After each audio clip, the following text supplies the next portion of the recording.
છોટાઉદેપુર ખાતે અંદાજિત ₹20 કરોડના ખર્ચે નવનિર્માણ પામતી જનરલ હોસ્પિટલની આકસ્મિક મુલાકાત લેતા મુખ્યમંત્રી શ્રી ભૂપેન્દ્રભાઈ પટેલ મુખ્યમંત્રીશ્રીએ હોસ્પિટલના બાંધકામનું નિરીક્ષણ કરી તેની કામગીરી સંદર્ભે જરૂરી સૂચનાઓ કર્યા.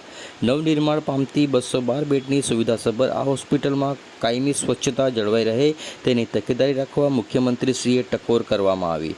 શાળા પ્રવેશોત્સવ અને કન્યા કેળવણી મહોત્સવના બીજા દિવસે છોટાઉદેપુરના PM શ્રી તાલુકા શાળા નંબર 1ની મુલાકાતે પધારેલા મુખ્યમંત્રી શ્રી ભૂપેન્દ્રભાઈ પટેલે શાળા પ્રવેશોત્સવના કાર્યક્રમ બાદ છોટાઉદેપુર ખાતે અંદાજિત ₹20 કરોડના ખર્ચે નિર્માણ પામી રહેલી જનરલ હોસ્પિટલની આકસ્મિક મુલાકાત લીધી હતી.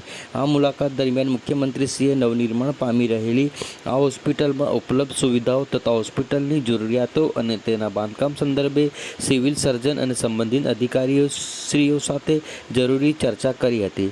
મુખ્યમંત્રીશ્રીએ છોટાઉદેપુર લોકોની સાથે આસપાસના જિલ્લાના લોકોની આરોગ્ય સુખાકારી માટે આ હોસ્પિટલ આશીર્વાદરૂપ બની રહેશે તેવી અપેક્ષા વ્યક્ત કરી. આ હોસ્પિટલ ખાતે કાયમી સ્વચ્છતા જળવી રહે તેની તકેદારી રાખવા જરૂરી સૂચના આપી હતી.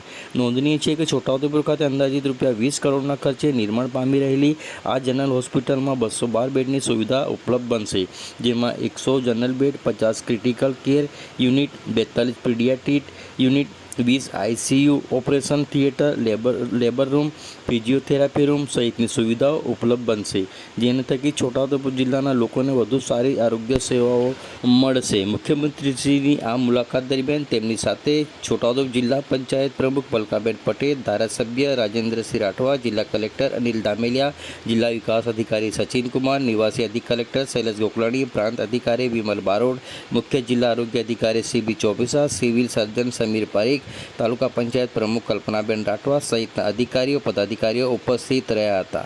આ પ્રસંગે છોટાઉદેપુર જિલ્લાના નાગરિક સુરેશભાઈ સાધુએ તેમ મુખ્યમંત્રી રજૂઆત કરી હતી. સાંભળો તેઓના મુખે.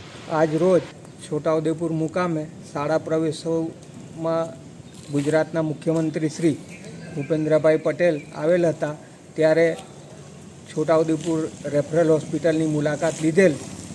તેમાં હું પોતે એ રજૂઆત કરેલ કે સાહેબ અહીંયા સ્વચ્છતામાં ધ્યાન નથી અપાતું અને હોસ્પિટલમાં સ્ટાફ ઓછો છે. ત્યારે મુખ્યમંત્રીશ્રીએ અધિકારીઓને તાકીદ કરેલ કે ભાઈ જો અમારા મોદી સાહેબનું સ્વચ્છ ભારત મિશન અભિયાન છે એમાં જો બેદરકારી રાખશો તો કડકમાં કડક કાર્યવાહી કરવામાં આવશે. આવો સાંભળીએ આ અંગે મુખ્ય જિલ્લા આરોગ્ય અધિકારી ડૉક્ટર CB ચોબીસા શું કહી રહ્યા છે. સાંભળો તેઓના મુખે. મુખ્યમંત્રી સાહેબ શ્રી ભૂપેન્દ્રભાઈ પટેલ સાહેબ છોટાઉદેપુર જિલ્લાની મુલાકાત ઉપર હતા. શાળા પ્રવેશોત્સવ દરમિયાન એમની મુલાકાત થઈ હતી. સાથે સાથે એમણે ડિસ્ટ્રિક્ટ હોસ્પિટલના નવનિર્મિત જે વોર્ડ છે એમની પણ મુલાકાત લીધેલી છે.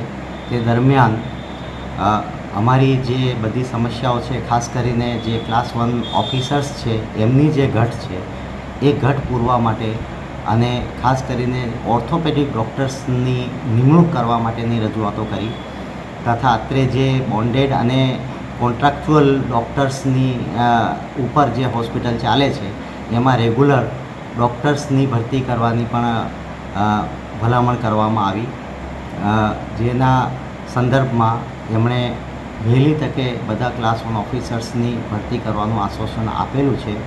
સાથે સાથે અમારા PSC અને સામૂહિક આરોગ્ય કેન્દ્રોમાં પણ ઓછામાં ઓછા 85 ડૉક્ટરોની જગ્યાની સામે 40થી 41 ડૉક્ટરો જ ભરેલા છે. તો આ બાબતે પણ મારા દ્વારા રજૂઆત કરવામાં આવી. એ પણ વહેલી તકે જગ્યાઓ ભરવાનું આશ્વાસન આપવામાં આવેલ છે.